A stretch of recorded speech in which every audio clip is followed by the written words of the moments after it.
It's Friday at 5. That time again. Welcome to I Got to Smokes. Let's Ride. Camacho presents with me, BTCG episode 028. That's right.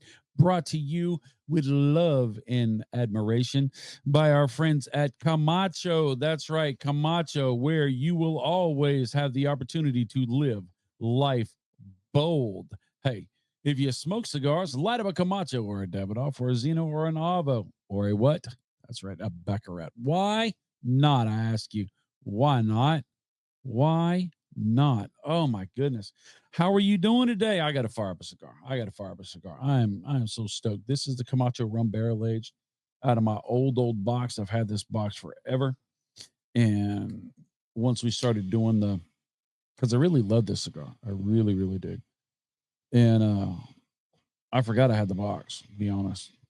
And so once I started doing podcasts, brought to you by Camacho, I said, I need some Camacho cigars. And we have some Camacho cigars. And I was like, oh, well, look what we got here. We got a box of these. And so I try not to do it every week, which I would just because it gives me an excuse to open that box and smoke it. Because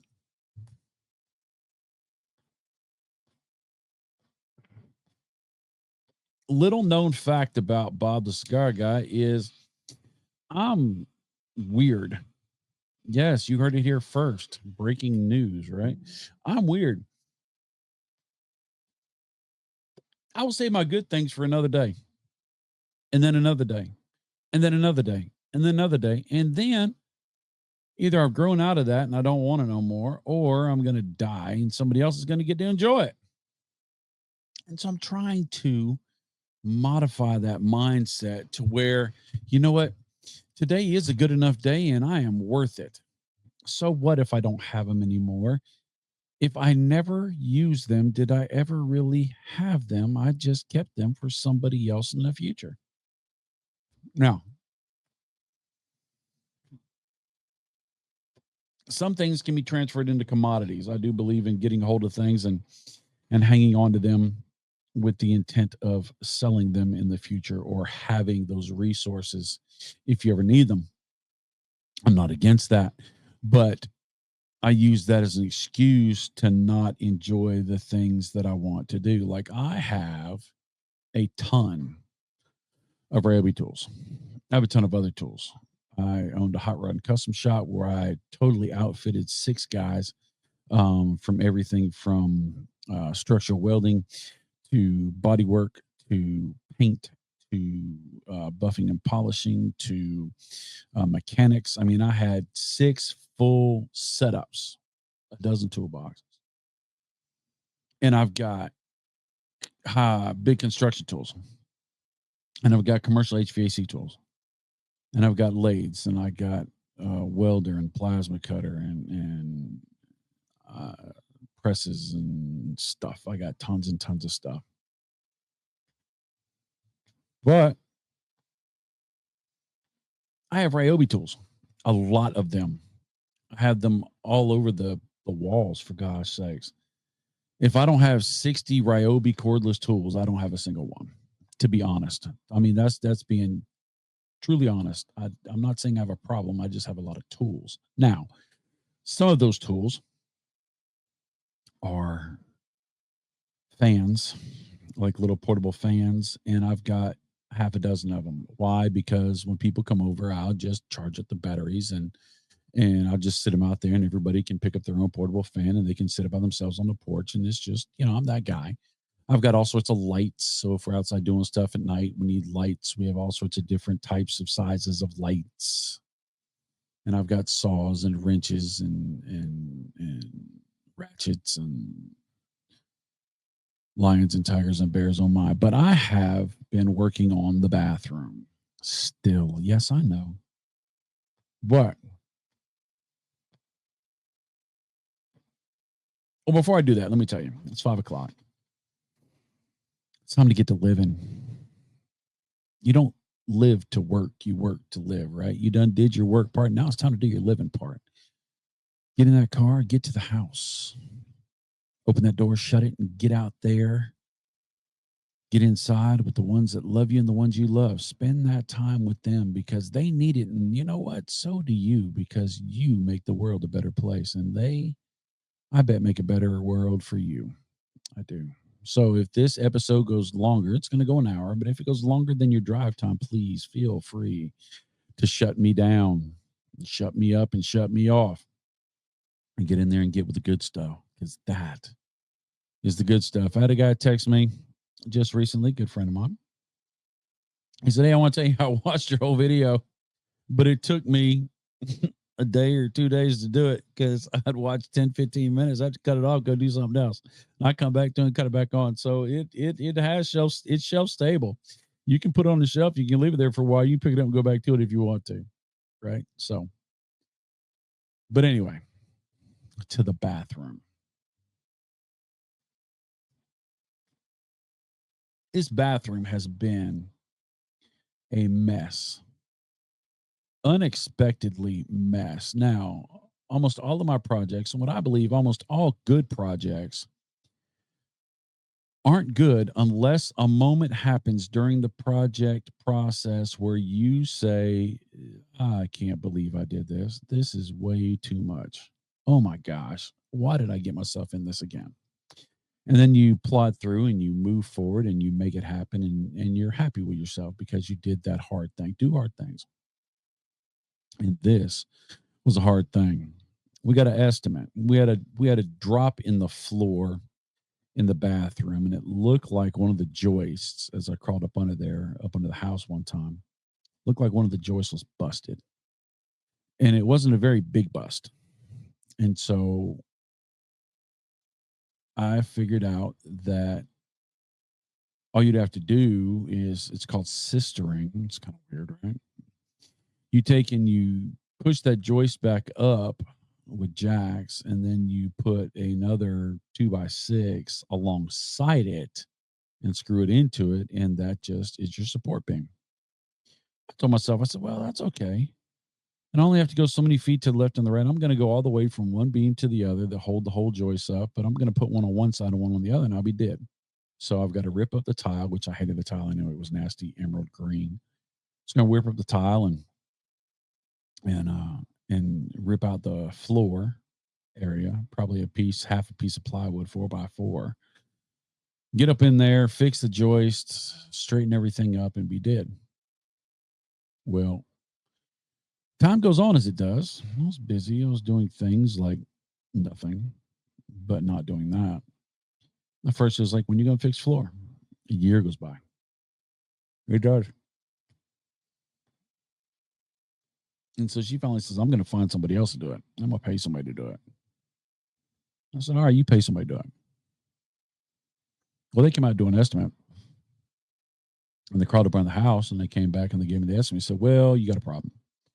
You got water damage, and we're going to have to remove a lot of the floor. We're going to have to replace at least one of the joists, maybe two. And we're going to take out the tile. We got to take out the vanity. We got to take out the toilet.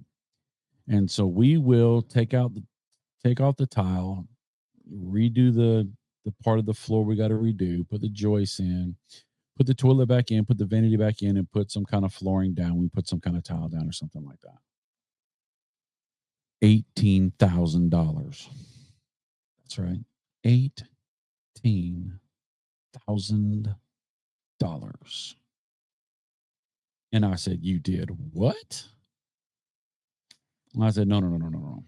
So we started thinking about it. I'm like, I ain't paying $18,000. I ain't got $18,000 to pay. No. We can't be doing that. But 6 months goes by and the stuff is getting worse. It's starting to sag bad now. It's the tiles are cracking and everything. And I'm like, well, I got to fix it. And so Gracie and the first lady and Gracie's kids went to Disney for a week, right around Christmas, New Year's time, right around New Year's after. And I decided I was going to go ahead and I was going to fix the floor. Now, I had never fixed a floor like that, a joist, two joists. I watched a bunch of videos and I said, well, I'll tear up the tile, get all that out. I'll pull out the toilet. I'll pull out the vanity. I can rip up the flooring that needs to be ripped up. And I think I can fix a joist. And maybe I can't put it all back together. But if I do all that, that's almost half of that job. So that 18,000 will maybe go to 9 or 10,000. I'll save myself $8,000. You see what I'm thinking? I'm thinking, let's go ahead and do the $8,000. Save that money. So I told the first lady about it, and she goes, all right. And so I did. The whole dang time they were gone, I was in that bathroom. I ripped up the tile, got rid of it, and ripped out the toilet, and ripped out the vanity, and come to find out that the walls were painted over wallpaper, and you could see it really bad behind the vanity and stuff, and then found out that there were holes in the wall that were patched together with newspaper and I think toothpaste. So ripped up the floor. It was not one joist that needed to be replaced. It was not two. It was not three. It was not four. It was not five, but 6 joists. Joists are 18 inches apart.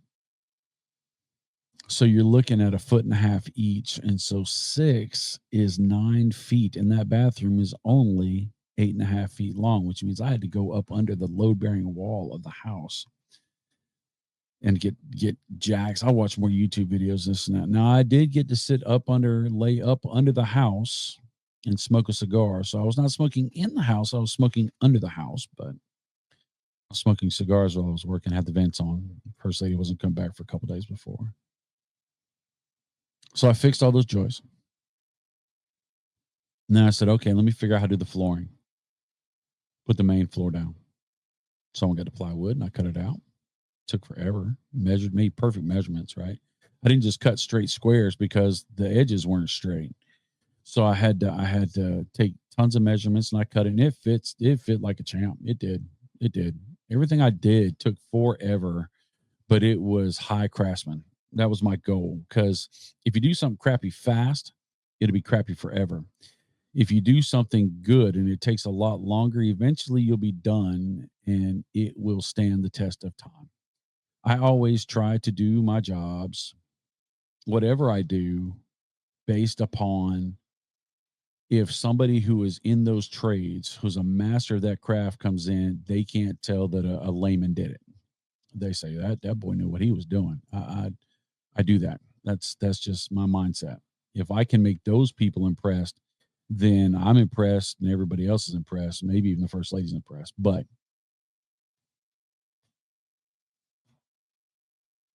so I fixed the floor, got the floor right.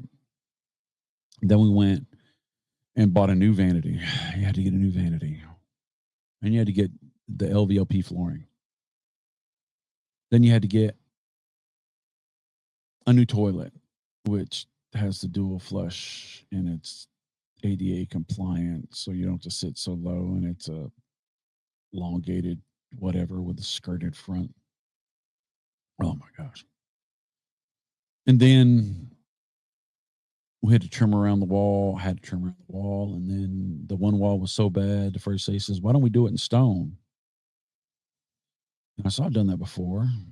So we got the tools for that, and I put in the stone, which was a nightmare. Got it all done. Decided we were going to put barn door sliders on top, and we would hang the mirror and the vanity mirror and the little hutch on those, so it had this cool vibe to it.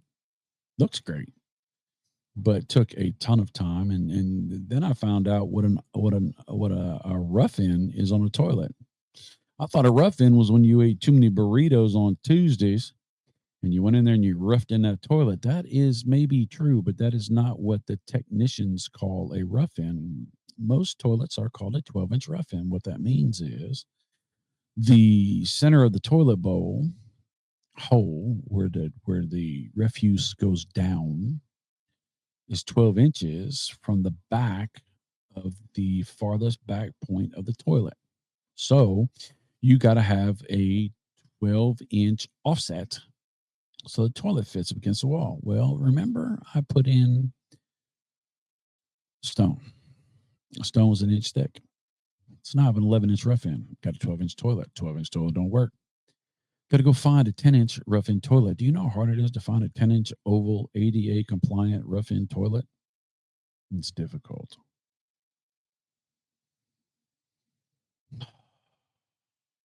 All this started because I was talking about Camacho cigars and why I don't smoke this cigar, and my stupid fear of I won't ever have it no more. I shouldn't smoke it. I should save it for a rainy day, but I'll get to it. I'm getting to it.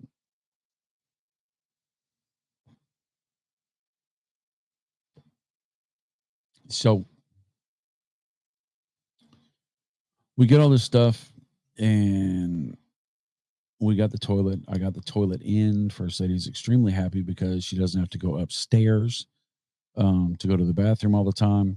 And the grass in the backyard off the porch will probably start growing back again. I don't know why it quit growing back again, but I get up at 4:30 in the morning when it's very dark outside. Well, you see where I'm going with that.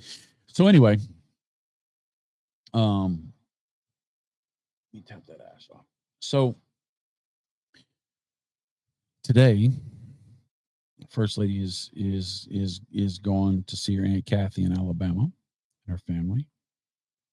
And I'm staying behind working on the bathroom, putting up the mirror on the barn rails, which is really cool. And I had to makeshift it to get it to fit on the wheelie fixtures, the pulley fixtures. And so I got some black, it's all black. So I got some black carriage bolts, rounded overheaded carriage bolts. And this is how technical I am. If you ever come to my house and use my bathroom, you will see the 4 bolts, 2 on each side of the mirror that hold that bracket up. All the writing on the carriage bolts is the right side up. You can read them correctly. They look exactly the same. And so I spent that time making it perfect. But I got that hung up. And then I got my sink put on the vanity. Never put a vanity never put a vanity top on a vanity before. I thought I was going to have to screw it in, but you use silicone. So I had to do research on what kind of sealant, whatever I put on. So I did that, but I put the faucet on the sink, and the faucet is really, really cool. It's black. It's flat black as well, but it is called a waterfall, which means the water looks like it's coming out the top, kind of like a pitcher, but mine's flat. It looks more modern. Love it. That was one of the have-to-haves because I really always wanted one. I hope it's cool. I hope it's not going to get slimy in there or something. I don't know. But anyway, the vanity, when I bought the vanity covers over the air conditioning register.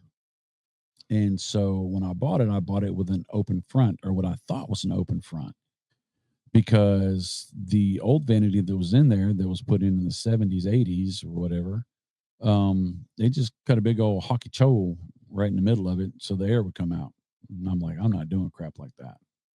So I get the open one. Well, we were about to put it in a couple of days ago. The first one looked at it. She goes, the front's not open on that. I said, yes, it is. And she goes, no, it's not. I said, yes, it is. She goes, no, it's not. I said, yes, it is. She goes, no, it's not. I said, here, I'll show you. And somewhere between here, I'll show you, and I turned it over, a board magically appeared that blocked off the front. It was just offset, set back in, reset. You couldn't see it. So off to Lowe's, Home Depot, Ace Hardware, again I go. And I find this really nice matching black cast, manly looking vent, 2 inches tall, 12 inches wide. So I marked it out with tape, and I cut that board hole just perfect and stuffed that thing in there. And so here's what I'm getting to that point about. Let me bring you back. Let me wind you back how this conversation started. I started talking about why I'm smoking this Camacho rum barrel aged, how I found it and how I missed it and how I need an excuse to smoke it because I'll just let them sit there forever because I don't want to run out, even though if I never smoked them, I never had them in the first place to run out, right? Circular theory right there. But I now have a reason to smoke them, which is stupid. And I talked about that. And then I talked about, I was coming to this point. It took me 20 minutes to do it. I'm not even there yet, but it's coming to this point, and I went all the way around my elbow talking about all my other tools and talking about owning a hot rod and custom shop and owning all those tools, and then talking about working in an HVAC shop and that, and highway construction and that, and building construction and that, and then the welders and the plasma cutters. And here I go again, but only stop at my Ryobi tools. My Ryobi tools I used to cut out because I want to be precise. And it had an overhang, so I couldn't use my little circular saw and cut through there, which I don't like doing anyway. And I couldn't use a jigsaw. I guess I could have drilled a hole in the middle of it, used a jigsaw and kind of walled it around most of it. Excuse me. But the jigsaw, it jumps around, it rips everything. And it never stays completely straight unless you got it bucked up against a board. But I have a zit saw. What's a zit saw? Some people call them reciprocal saws.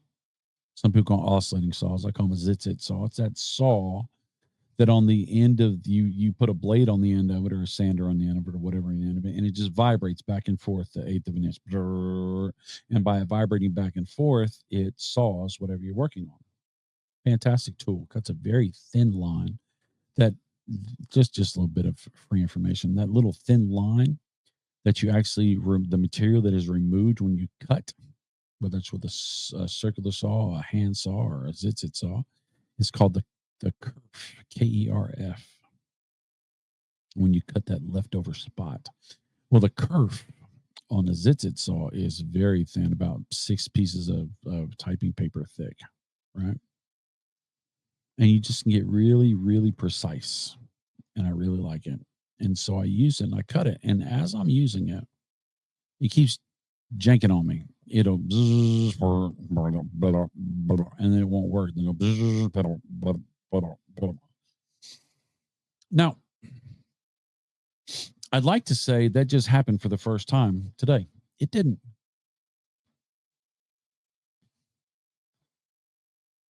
This thing's been acting up for 6 months. I use it a lot. It's been acting up for 6 months. Easy 6 months. And I'd like to say that I didn't go to a direct tool warehouse store where you can get Ryobi a lot cheaper. I'd like to say that I never went to that store and bought me another zit saw. I would, but I can't. Because I did. I have one. And I'd like to say that zit saw was out in the shop where I didn't want to get up from the floor and walk up there and get it and then bring it down. But I can't, because it was in the dining room area where I have all the tools for the remodel we're doing right now. Not far away at all. I was in the kitchen cutting. I was standing up. I wasn't sitting down. I could have done it. Wouldn't have been that hard.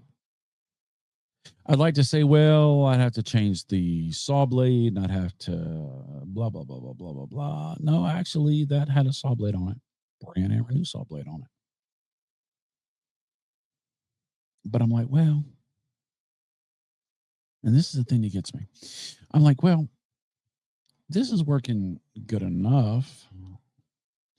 If I use that new saw, brand hammer new, then it won't be new anymore. Hello? What are you keeping it for? Are you collecting it? Are you a Ryobi collector now?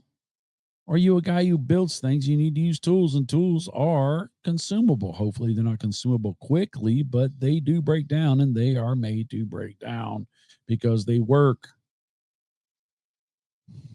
It's crazy. Sometimes when I let it, it drives me up a wall that's the decision I make.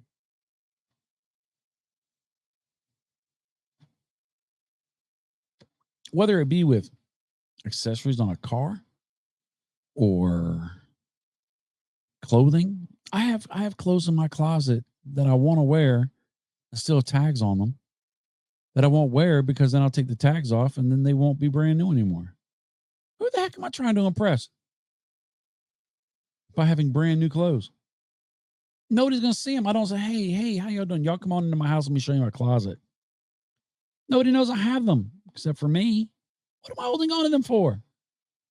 I have thrown out perfectly good, expensive clothes that I got on sale that I couldn't wear anymore because I have changed my physique. I cut a bunch of pounds, and now that 4X shirt doesn't fit my 2X body anymore. It still has a tag on it. And I look at it and I say, man, think all the good times I could have worn that.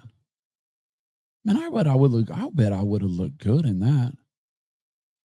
Well, maybe not look good, but not look bad. Nobody's beating down the door for me to model their clothes, that's for sure. But I would have felt comfortable in it. It drives me crazy. First lady's gone. She's gone for the weekend. And I'm basically doing what I usually do every time she takes off and goes and does things. She loves to go. She does. I not so much. When she goes, I get stuff done. I come in here and knock out a bunch of reviews. I do some projects I want to do. I watch shoot 'em up, bang 'em up movies. And, I ain't got to worry about nothing. I can do whatever I want to do, which is usually nothing. And I could take myself out to dinner. I don't have to ask the question, what do you want for dinner? Where do you want to go for dinner? I go wherever I want to go. What do? I usually get the first lady stop at Costco before she leaves, or the week before she goes. I will pick up 2 or 3 Costco rotisserie chickens. And I will every night at dinner time cut a Costco chicken in half, heat it up on a plate in a microwave. And I'll sit down in front of TV and eat it with a paper, or I'll have a hand towel because Costco chicken's greasy. I usually don't even get potato chips. I just eat the chicken because I just eat the chicken.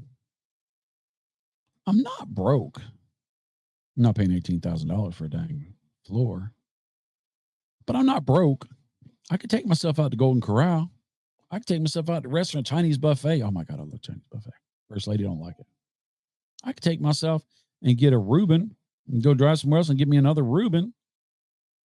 But what do? Nothing. She left on yesterday.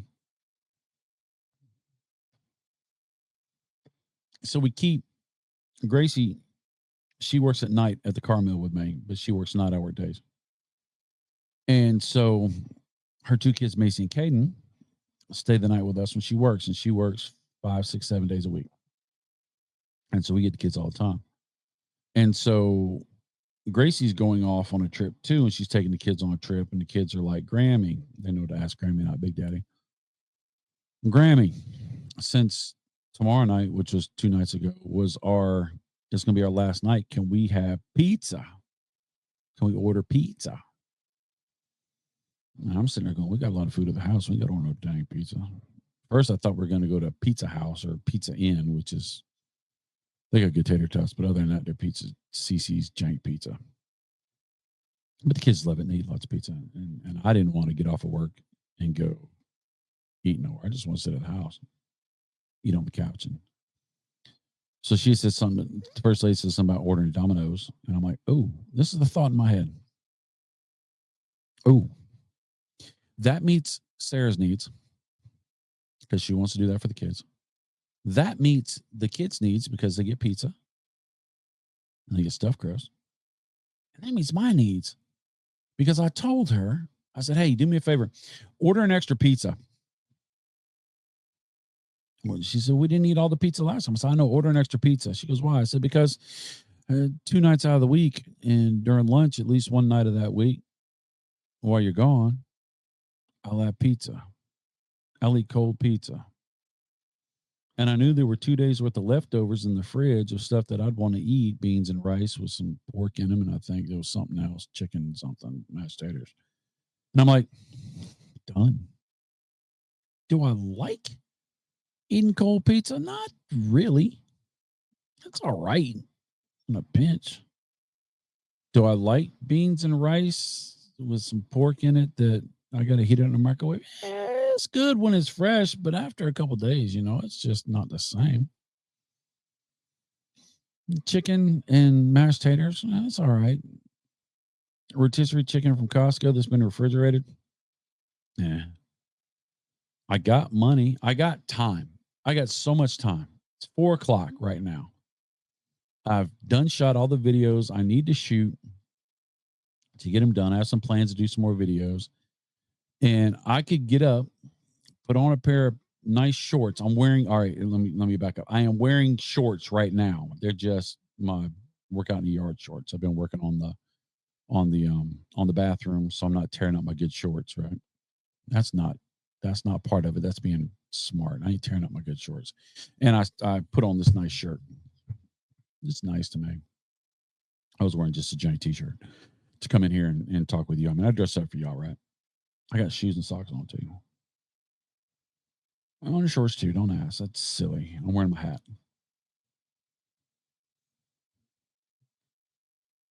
So I got time. I could go and take myself to dinner. But tomorrow, Saturday. I ain't got nothing to do. The weather is great.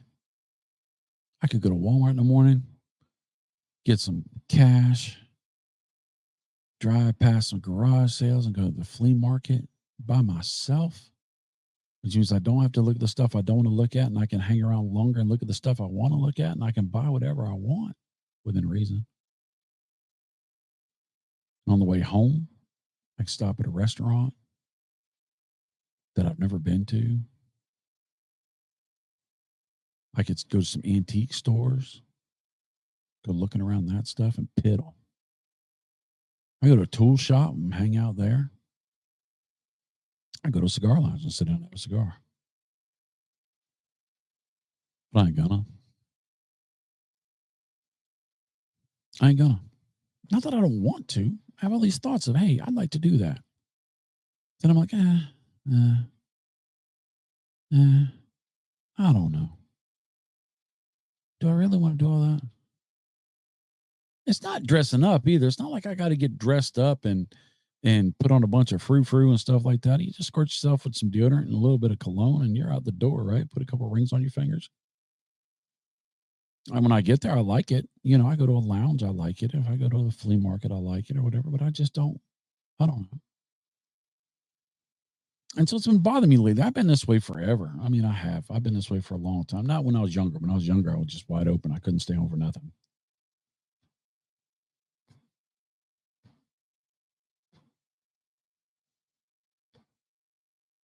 But it started to bother me because First Lady loves going out and doing things. She does. She horse rides every week. She takes lessons. She goes out with Gracie whenever she can. She don't stay home. She keeps the roads hot. That's what we call it. That's what I call it. Me, just sit at the house, come in the studio, watch YouTube videos, smoke cigars.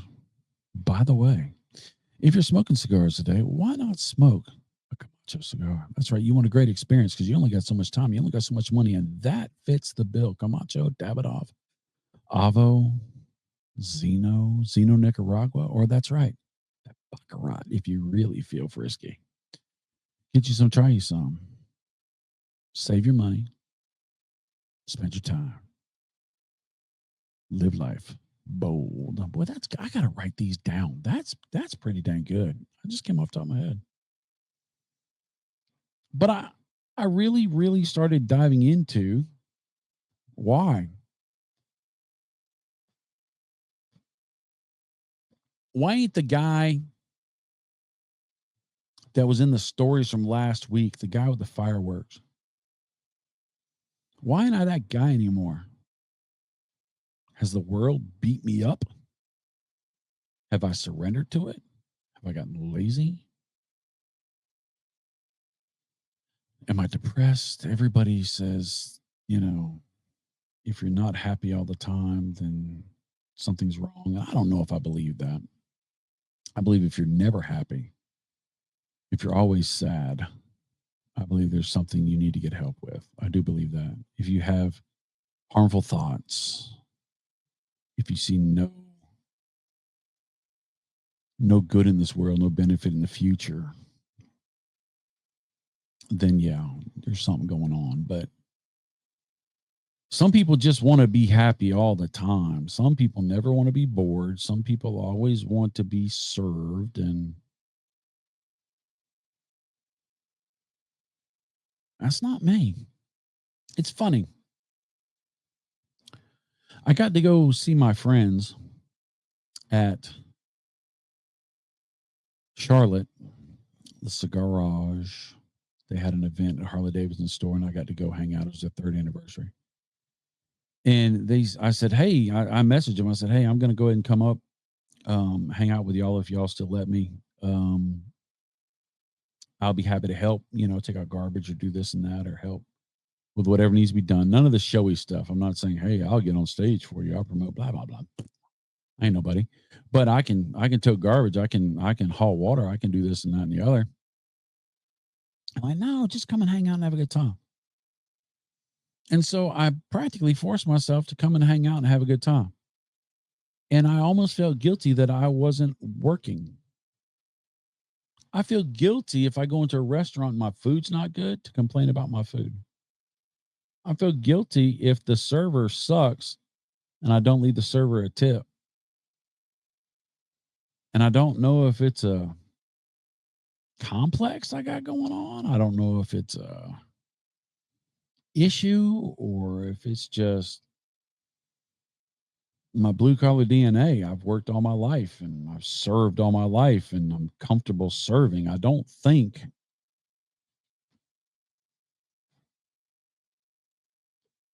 I could, if I won the lottery and made that $1 billion lottery, I don't think I'd feel comfortable having people serve me.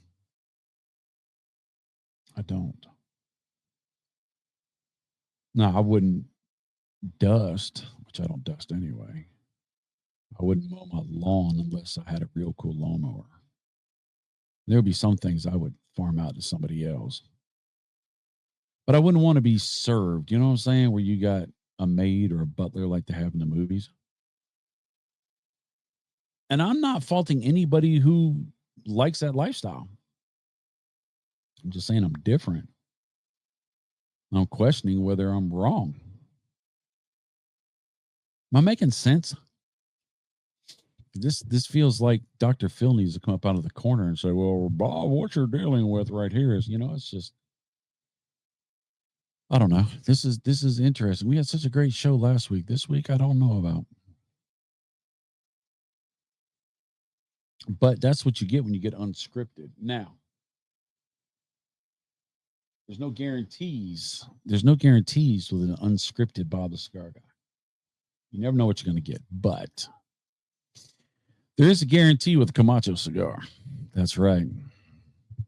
You get a Camacho cigar, you're going to get good construction. You're going to get boldness. You're going to get life rolled up in leaves and set on fire. And I have to cough. Hang on just a second. Goodness gracious.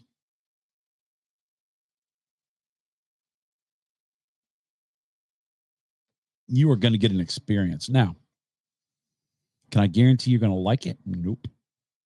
Because I ain't you. Are there some Camacho cigars that I don't care for as much as others? Absolutely. Love that. Because this isn't called Camacho cigars for Bob. This is called Camacho cigars, right? They want cigars for everybody. And with that being, there's something for everybody, which means there's something not for everybody else.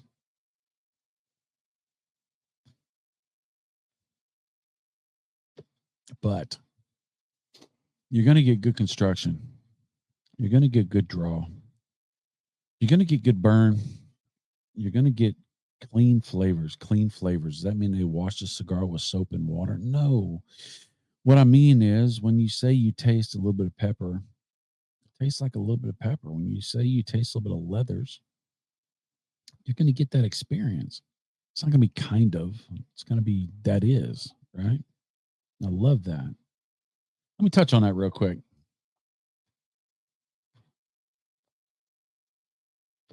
I had this conversation just recently, and this conversation comes up a lot, honestly, when talking with people that know the channel, have been smoking cigars for a while, and for whatever reason, we start talking about reviews, which I don't talk about much, except on here with you. They will say, I could never review a cigar. And I'm like, yeah, you sure can. It's not that hard. You set a cigar on fire, you smoke it, and you talk to your phone. And then you put it on social media, or you type it out later. You put it on social media, or you submit it to a magazine or something like that. But anyway, that's all it is. You're just telling your experience. The information's good. They say, yeah, but I can't taste. I'm not as good. And I hate when people say this. I'm not as good as you are. Oh, Bubba. You put the brakes on that. There is nobody here that is not as good as me. And there are hardly anybody that's not better than I am. If you're reviewing cigars, you probably ought to be able to taste flavors. But if you're smoking a cigar, do you really need to taste the flavors? Let me back that up. Do you really need to define the flavors as components? Leathers, cedars, pop rocks, graphite, saffron from the west side of the dark facing Appalachian Mountain. I don't know, right? No. What you need to do if you smoke cigars is decide A, I like it, or B, I don't. A, I got my money's worth, or B, I didn't. Most importantly, A,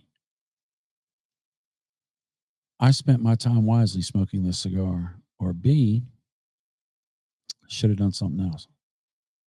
That's it. Because let's face it, your palate is different than mine. Number one, you don't like what I like, maybe. It's not going to be identical. There's some things that are going to taste better to you and taste better to me. And that cigar is going to reveal that, along with other things. Also, your palate is genetically different. Also, your palate has been put through different paces. Mine has had a lot of gravy and a little bit of spicy. Yours may have a lot of Brussels sprouts, and so our palate is nowhere near the same. Or maybe it's got just hot sauce. Or maybe it's got a Mediterranean balsamic vinaigrette lifestyle. I don't know. And so you're going to train your palate to enjoy or pick up on those flavors. And then let's get into mindset. Oh my goodness gracious. Let's go deep on this, Bob, shall we? Okay, we shall. We have 17 minutes left. Your mindset.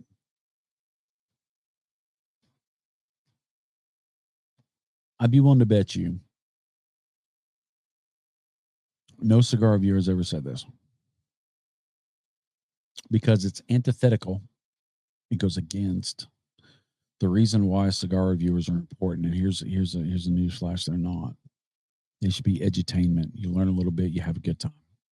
That's all. Little socialization, little fellowship, little fun. The mindset. I could have this box of cigars, this Camacho Barrel rum barrel aged cigar,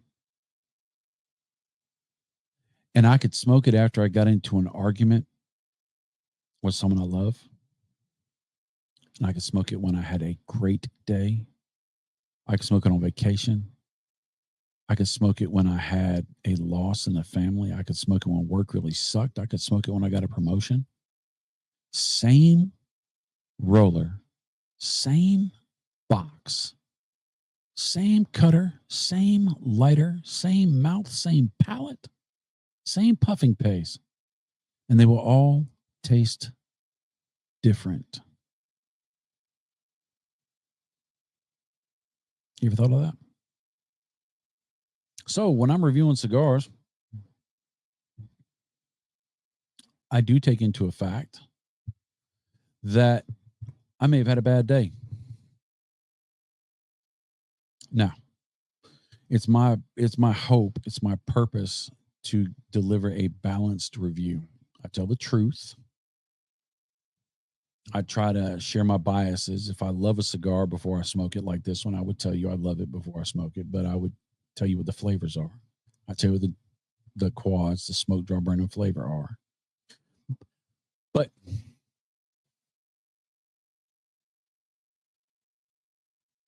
I know if I just had an uncomfortable conversation, I need to be aware that my words may be a little bit sharp, they may be a little bit crisp, and so I need to pull back just a little bit. Or if I'm having just a great day and all the clouds are made of cotton candy and all the grass is made of grass, but there's no sticks in it, no rocks in it, my feet feel good under it, then I don't want to be all flowery because, that's not average either. So I may remind myself that, don't be flowery, right? Because experience moments in your head make a difference. And then there's environment.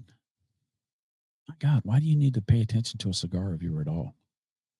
It's dawning on me because you have to get exactly what that cigar reviewer has, to guarantee getting exactly that cigar reviewer has, what they're experiencing. You have to have the same genetic makeup. You have to have the same palate experience. You have to have the same mindset. You have to have the same cigar. And now you have to have the same environment / experience. Are you with people? Are you in a closed-in studio? Is it windy? Is it cold outside? Is it hot outside? Is it noisy?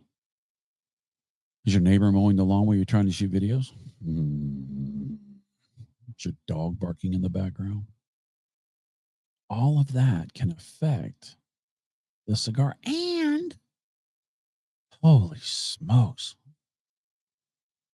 I would not be surprised if all my subscribers disappeared in one day because they done figured it out. They done figured it out because I done told them that there's no value or benefit to watching my show. Other than edutainment, learning a little bit about cigar, laughing a couple times or something like that, and having fellowship. But other than that, because it is an agricultural product. It is not one crop and that's it. It is multiple crops, possibly multiple farms, probably multiple crops per farm per season, multiple years of that crop, which in itself, even though they try to make the soil composition the same by adding nutrients back into the soil, by doing cover crops and stuff like that, the soil will never be exactly identical, the same as it was in the last whatever. Then you've got weather. Is it hot? Is it cold? Is it extra sunny? Is it not very sunny? Is the temperature gone up? Is the temperature gone down? Is there a fluctuation of temperature? And then on top of that, what is the rainfall like?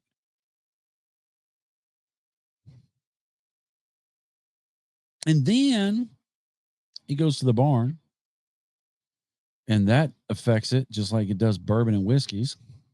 The climate, the temperature changes, fluctuation of temperatures, the air going through, the breeze. I got to take a sip of drink. I have the tickle. This is brought to you by Diet Pepsi. No, it's not. It's brought to you by Bob, who bought this Diet Pepsi. This is brought to you by our friends at Camacho. I live like bold. And then you got the P-loan process, but that's pretty much, you can kind of dial that in pretty much even. I'm not going to say it's a big deal. But then it's an agriculture product. Yes. So there's changes. But then you get into the rolling process. and you got all these rollers. Not one set, very few cigars, all right, have one set of rollers, a Rolero, a Bunchero, and a Rolero, a Torcedor team.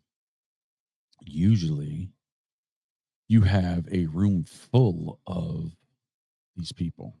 Now, if you have a good factory,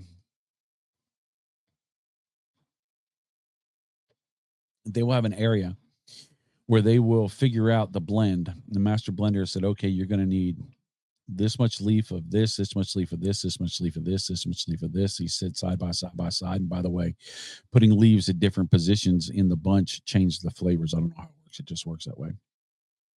But they weigh out that tobacco. They say, okay, you're going to make Mazo of 50 cigars. So you're going to need 50 wrappers, and they're this size. Well, actually, you're going to need, well, it depends.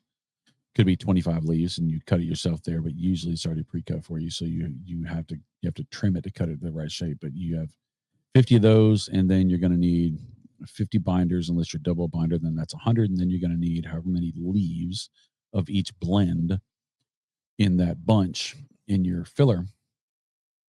And then you lay them all out on the desk, on your little desk, and you bunch them all together.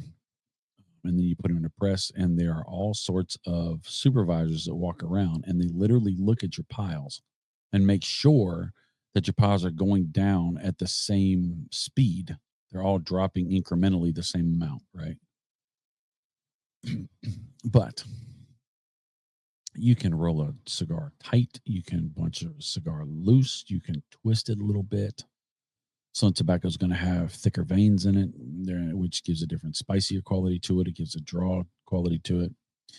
And then you're going to put in the press. You're going to press it down. You're going to, so there are tons and tons of opportunities to have, even in the same box, different cigars. I don't know how we got here. When I started getting on this bus, I did not mean to transfer over to this bus, which is taking us to the place of don't watch cigar reviews. This is not good. I keep pulling the bell, but the bus driver's not stopping. Oh my gosh. But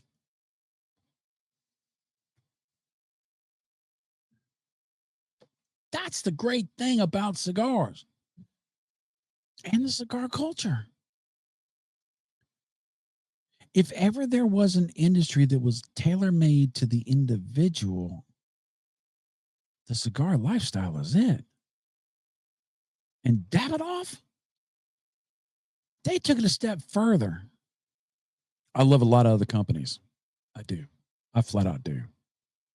Some of those companies that I love have totally different, they have stables of 100 different SKUs, 100 different blends.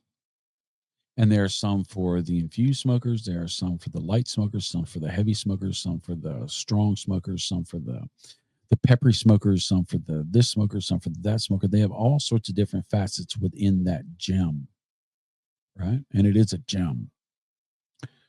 But Davidoff decided to say, you know what?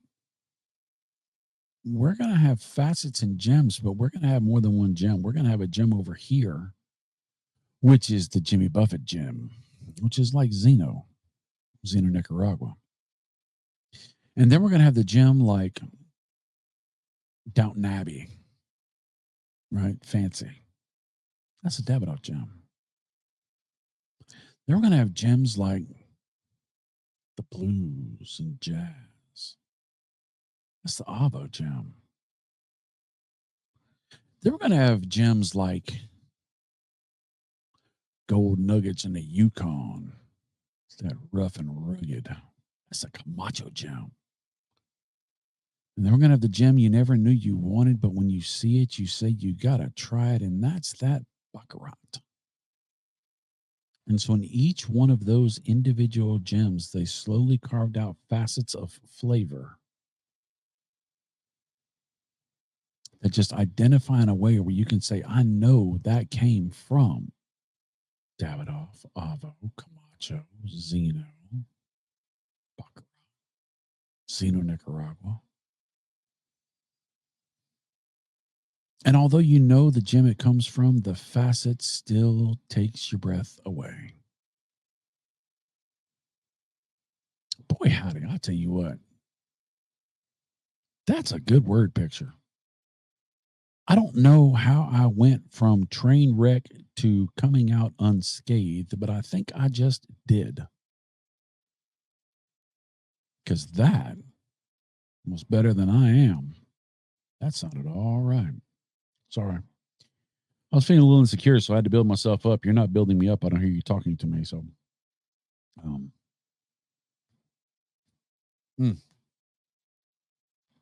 just a thought. I would love it. Number one, if you subscribe, would. We are sitting at 9,200, 91.99 right now. When we hit 10,000, we're going to do a huge 10K giveaway. Huge giveaway. I got tons of stuff in the studio and the shop, and I want it out of here. I want to get me some more space, and I want to give this stuff to you. I want to put it in your hands, and I ain't doing it till we hit 10K.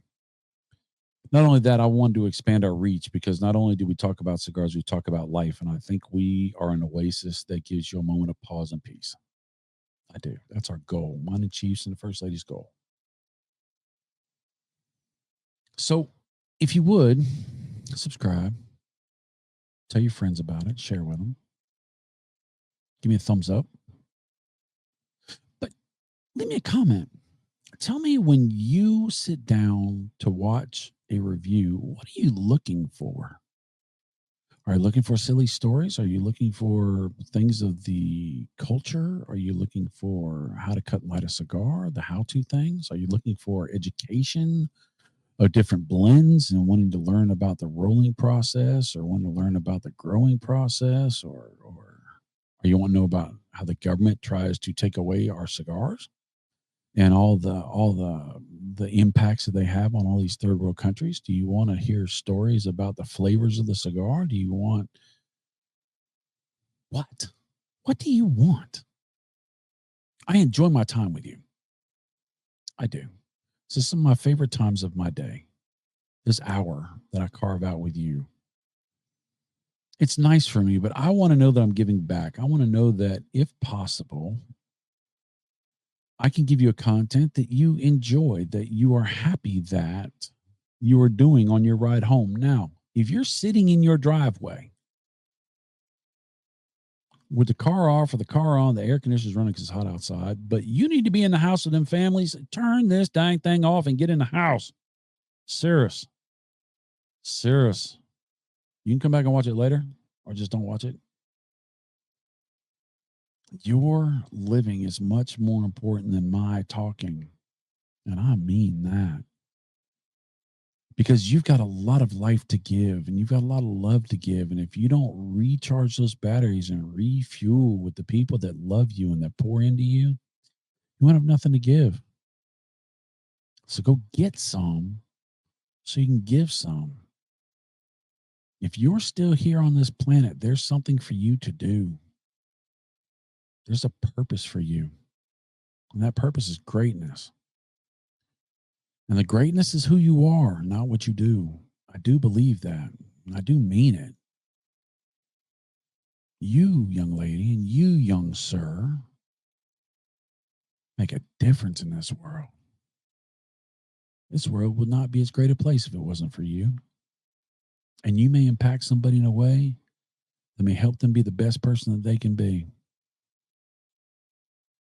And maybe, just maybe, you might interest them in smoking cigars and you may give them this piece. That's what it is for me. And if you need a little bit of peace, you're smoking a good cigar, why not smoke a Zeno, Avo, Camacho, Zeno Nicaragua, or you know it, tell it, say it. Say it with me on 3. 1, 2, 3. Baccarat. That's right, that Baccarat. I got to get me some of those. I've had 1 or 2 in my life. I need to get some Baccarat in my life. Why not? So we are coming to a close. You made it. I'm proud of you.